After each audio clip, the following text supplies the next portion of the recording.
De retour entre nous exclusivement sur les ondes de TV Rogers et on reçoit une conférencière aujourd'hui, Mme Sarah Plante, qui est formatrice et conférencière. Et là, la conférence, bon, tu vas être là ce samedi 5 avril, évidemment, mais ta conférence, toi, porte sur est-ce que j'ai la vraie vie familiale de mes rêves? Ça, à la base, ça veut dire quoi? C'est quoi ça? Ouais. Je trouve ça épeurant un peu. Bien, à la base, tu sais, avant même d'avoir des enfants, on a notre image de c'est quoi avoir une vie de famille. Fait que, tu sais, on se voit avec d'avoir 2 enfants qui sont toujours en harmonie là, avec l'autre, dans notre facilité, tu sais, d'avoir des beaux repas où est-ce que c'est agréable, que tout le monde jase. C'est Disney, là. Fait que c'est plaisant, mais dans le quotidien, dans ce qui se passe, ce n'est pas du tout la réalité. Ouais. Et moi, je suis une fille qui a une très grande capacité d'adaptation. À 18 ans, je suis partie 1 an vivre, 1 an en Australie.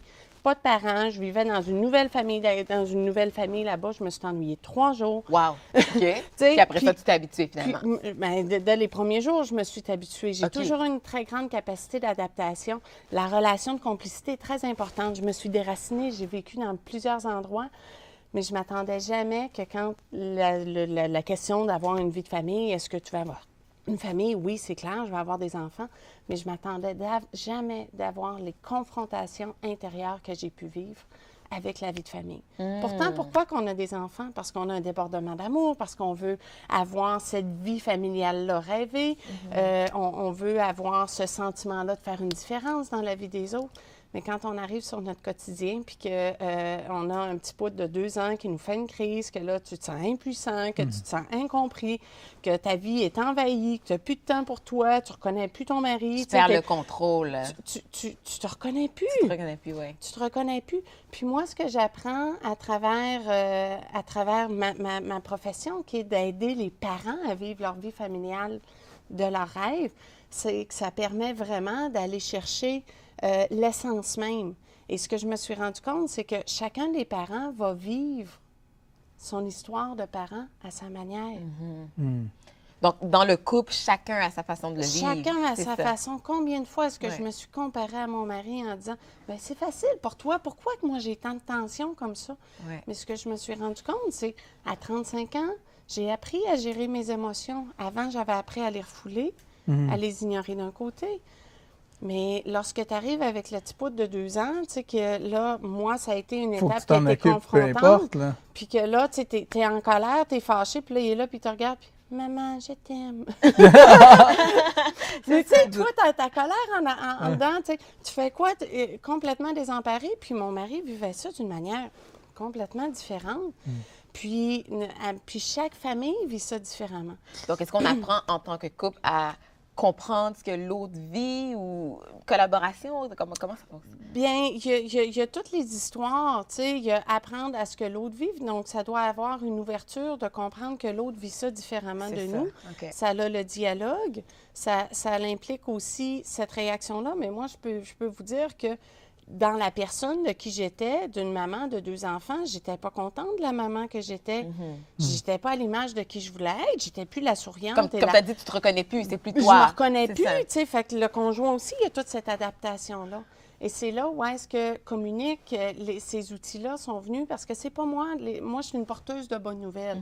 Les outils ont été développés il y a 20 ans, alors que je donnais des boutons moi-même à mes parents, parce que j'étais adolescente. Donc, les outils ont été développés il y a 20 ans, puis il y a 35 000 parents à l'échelle du Québec et également en Europe qui ont participé aux ateliers de communique. C'est vraiment, ils se spécialisent au niveau de la relation parent-enfant, enseignant, éducatrice et tout ça, envers l'enfant, puis de connaître et comprendre les besoins fondamentaux. Tu as un tableau que je trouve vraiment intéressant, Barbara. J'aimerais que tu le présentes. C'est exactement ce côté-là. C'est les émotions. Autant que les enfants qu'un adulte peut vivre dans la gestion de la famille. Il y a à peu près tous les types d'émotions dans ce tableau-là. Mais de quelle façon on l'utilise, le tableau? Bien, à la base, c'est de comprendre que tout individu, on a 8 besoins fondamentaux. Le besoin de la sécurité, de la gratification, de la satisfaction, de l'admiration pour développer notre confiance en soi. Puis dans la mesure où ce besoin-là n'est pas comblé, OK, s'il est comblé, il va ça va être le penchant positif qui va s'extérioriser. C'est-à-dire, si j'ai mon besoin d'admiration qui est comblé, je vais avoir confiance en moi. Je vais être capable d'entreprendre des projets et je me crois capable à l'intérieur. Si ça, c'est pas comblé, c'est le penchant négatif qui sera. Donc là, je vais être paresseux, j'ai pas le goût d'entreprendre des projets, puis tu sais, ça me tente pas, j'ai pas cette adrénaline-là. Ouais. Ou, au contraire, dans son pôle inverse, j'ai tellement besoin d'admiration que je vais être impliquée dans 10, 12, 15 projets dans le but de combler ce besoin-là. Alors qu'à l'intérieur de moi, tu sais, à l'intérieur de moi comme personne, dans mon hygiène intérieure, je la ressens pas. Même chose pour le besoin de sécurité. C'est impossible si je me ressens complètement angoissée, stressée par rapport à des événements, que je vais être capable de me sentir calme. Donc, lorsqu'on regarde au niveau des besoins fondamentaux, c'est que ça nous aide à comprendre l'enfant et l'adulte. Parce que chez l'enfant, on parle de comportement dérangeant. Chez l'adulte, on parle de carence affective. Donc, l'enfant et l'adulte, on n'est pas méchant parce qu'on est égoïste ou parce qu'on est jaloux. On est souffrant à l'intérieur. Il y a un manque à combler. Il y a un manque à combler. Et qu'est-ce que je peux faire pour des actions concrètes qui coûtent 0 $? Mais qu'est-ce que je peux faire pour aller combler ce besoin-là? Pas juste mettre un plaster, mais aller combler dans l'être intérieur.